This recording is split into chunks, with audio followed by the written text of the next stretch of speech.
Olá, crianças, tudo bem com vocês? Na última aula nós falamos sobre a vegetação do semiárido. E aí eu deixei um desafio, espero que vocês tenham respondido e descoberto quais são as plantas do semiárido que servem como remédio que nós usamos para curar as doenças. E hoje nós vamos falar um pouco sobre a teia alimentar. Porque a gente precisa pensar, se as plantas se alimentam, será que as árvores se alimentam? As árvores precisam se alimentar? Como é que as árvores se alimentam então? As árvores do semiárido, assim como todas as plantas, elas precisam se alimentar. Elas produzem o seu próprio alimento, que é a seiva. Como é que elas produzem? Vamos olhar essa imagem aí. Elas produzem juntando água e sais minerais das raízes, elas puxam, as raízes puxam a água e os sais minerais e o gás carbônico e a luz do sol produz o alimento, a seiva. E a árvore, então, nesse processo de fotossíntese, deixa para o ambiente, para o ar, o oxigênio, o ar que a gente respira. Então, quando as plantas estão se alimentando, elas oferecem para as pessoas o oxigênio que a gente respira. Então, as plantas, elas mesmas produzem os seus alimentos. Então, a natureza do semiárido, assim como em outras partes do mundo, é uma comunidade. E para preservá-lo, é preciso existir uma relação de troca. A terra alimenta as plantas alimentam a terra, as pessoas e os animais. E os animais alimentam a terra e as pessoas alimentam a terra. Complicado, vamos entender olhando na imagem? Olha aqui a imagem, é o que a gente chama de teia alimentar. Então, todos os animais que estão aqui no solo, esses animais, um precisa do outro. Vamos entender como é isso. É o ecossistema, é o lugar onde um determinado conjunto de seres vivos, animais, plantas, bactérias e fungos, é afetado pelo solo, pela água, pelo ar, pelo calor e pela luz.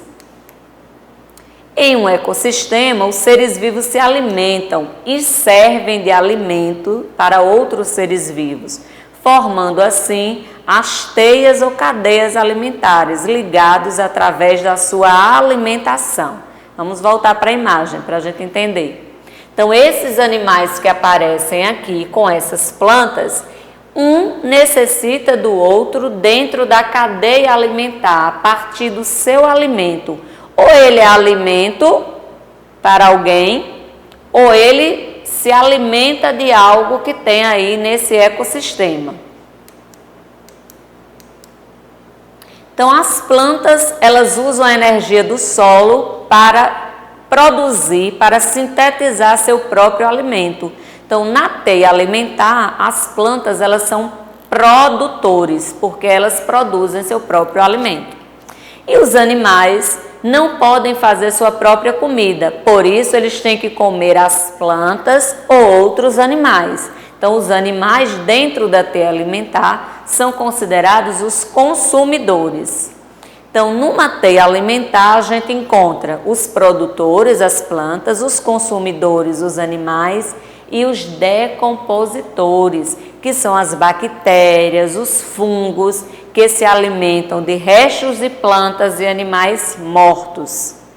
Então, sempre vai ter numa teia alimentar os produtores, os consumidores e os decompositores. Então, a caatinga é um ecossistema importante, onde vai ter plantas que são produtores, animais que são consumidores e decompositores no solo da caatinga. E é um ambiente muito importante, porque é um ambiente que tem uma biodiversidade muito rica, que a gente não encontra em outros lugares, como, por exemplo, a gente tem 178 espécies de mamíferos, 591 de aves, 177 de répteis, 79 anfíbios, 241 peixes, 221 tipos de abelha. Então, a flora da Caatinga ela é composta por cerca de 4.479 espécies vegetais, com expressivo número de espécies endêmicas, ou seja, que só existem nesta região do planeta. Então, nós temos plantas aqui no semiárido que só existem no semiárido, que só existem na Caatinga. Então, mesmo a Caatinga sendo uma vegetação muito importante, um ecossistema muito importante, ela não é tão preservada. E ela não é tão preservada por alguns motivos. Primeiro, que existem conflitos socioambientais. Existem algumas populações que moram aqui na Caatinga e que algumas pessoas querem tirar essas populações daqui, e aí existe o conflito por essa terra, por esse território, por esse lugar para se viver. Existe também uma precária fiscalização e existe também falta de educação ambiental. A população, às vezes, corta muito as árvores da Caatinga, queima muito o solo e faz com que esse ecossistema sofra. E o nosso desafio de hoje é para ler um trechinho e reproduzir uma teia alimentar. Vamos lá.